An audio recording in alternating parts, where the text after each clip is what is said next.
Hello tubers, Mescal here. Today I want to talk about gap on HHO cells, and in particular why it's important to have a larger gap as opposed to a smaller gap. Okay, so I also am going to attach hopefully a little bit better than I've done here. And I want to cut a piece of stainless rod. This is a 316L stainless steel welding rod, so I'm going to crunch some of this stuff off and use the rod as a connection, weld that onto there and then onto there, and then cover that with a heat shrink or silicone type of stuff like this, and then embed that with like a silicone rubber on the bottom so that that can stand proud of the floor of the cell on its insulated connectors. And if it's done nicely, I should be able to grind down these tabs as well.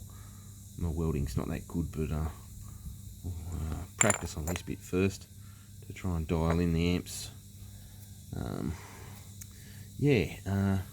the importance of a cell having a gap larger than we see here. When people copied the Stanley Meyer, the big tank standing cell with all the multiple tubes in there, they went for about this gap or a little bit larger. And anyone that's been following the whole story of the Stanley Meyer technology was, I'll try and use this as a drawing stick. If we're looking at the pulse that he'd present to the cell, it was a pulse train where you'd have pulses that were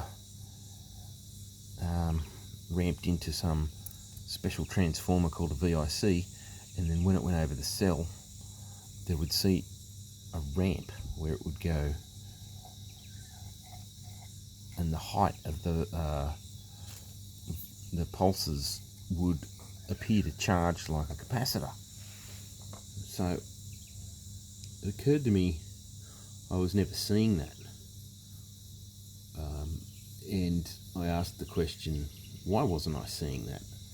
And the first thing that popped into my head was, perhaps it's got to do with how large the gap is.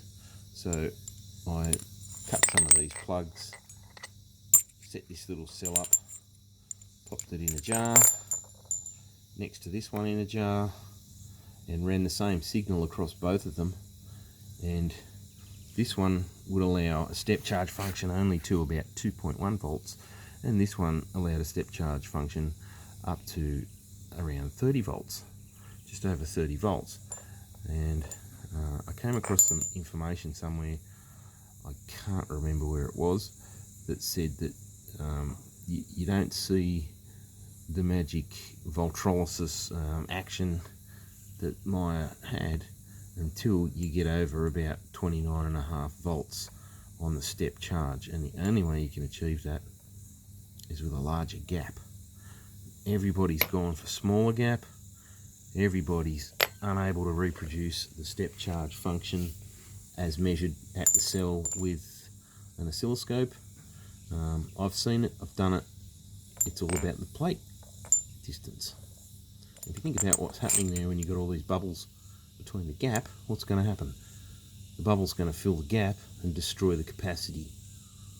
So you need a plate gap distance that is going to be bigger than the largest bubble, because as soon as the bubble touches either side of the walls, it's short-circuited the cell out. So there's no way you'll ever step charge with a cell that big. Alright, so let's clean up this power power tool noise. Warning, warning. Headphone user warning.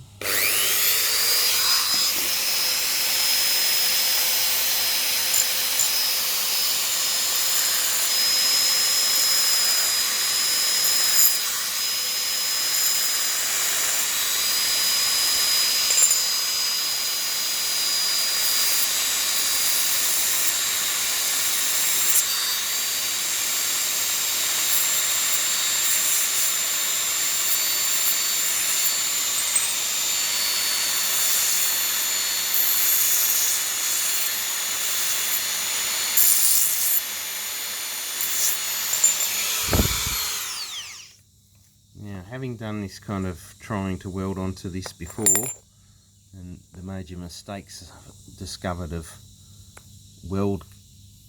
metal can splatter down the tube and actually deposit inside the tube and be very hard to sand out. I'm going to stuff the inside of this with something while I'm doing the welding. Bit of an old dirty rag. No doubt that'll catch fire, but that's okay. Okay, so now I'm going to cut this.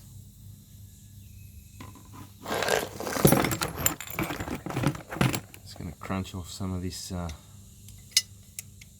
welding material.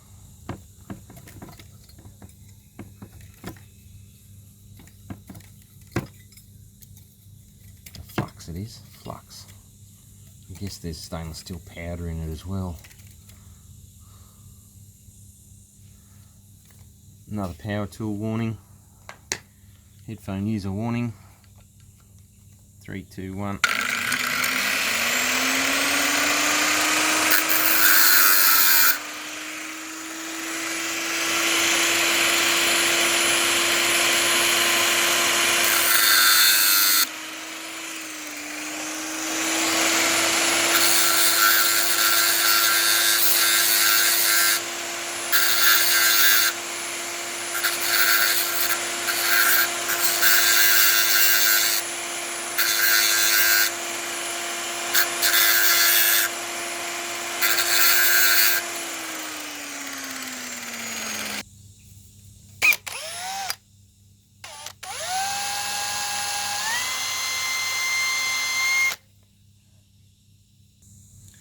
Alright, now it's time to set up the welder and do a test run. So let's give this one a crack.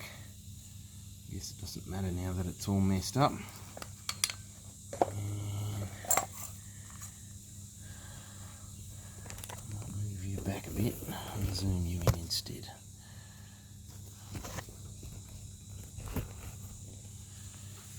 Try not to get welding dags on the screen.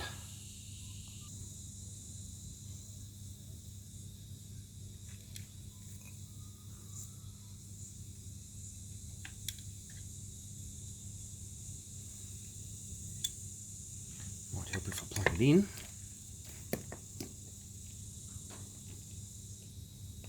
Turn it on.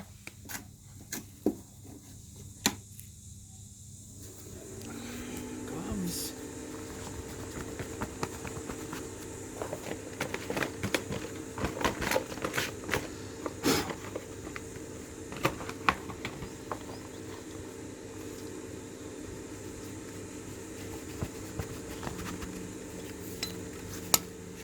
So I'll hold the little prong with this onto there. I might have a better pair of pliers than that.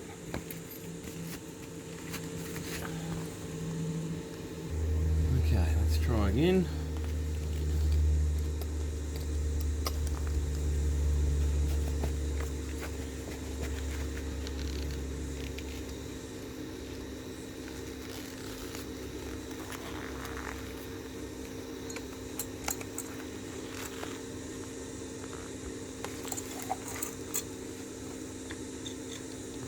So much if I have it round that way. Around.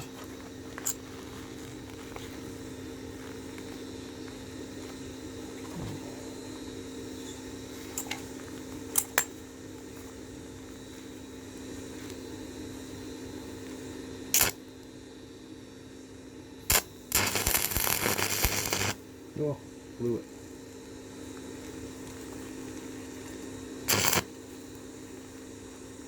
That's probably all I need to do, you know. That's it.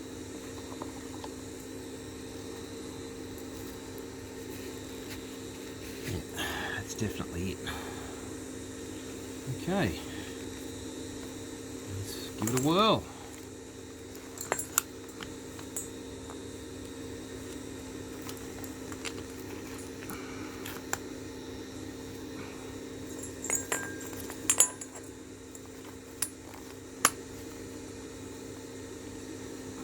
Okay.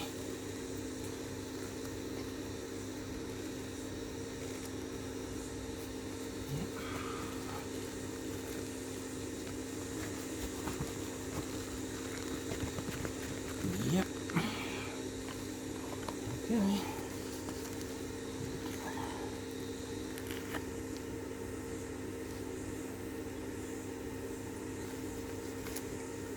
Like that wobbling. If I've got it's heavy. Put that on there like that. Stop it wobbling. Yep, okay. That looks good. Still recording. Nice and straight. So that's it. Here we go.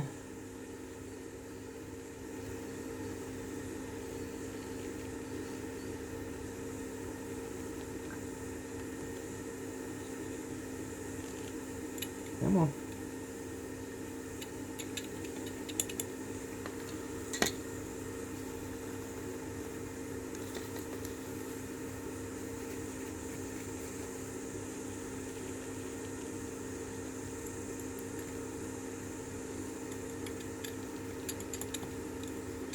Come on. Oh, I overdid it. Damn it.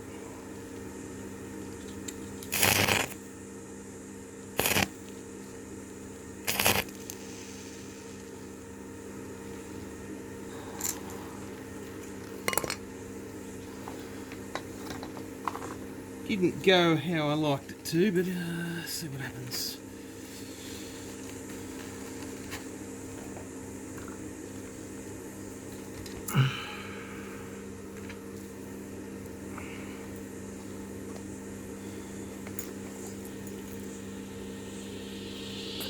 Looks pretty nasty. Where are you? Sorry about that. It's coming over the top. The lighting's terrible.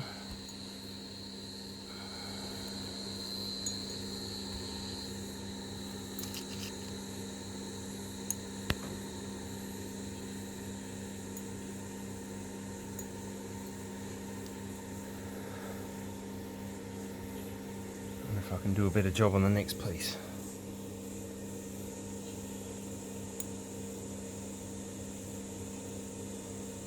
Anyway, that's the process. Thanks for watching.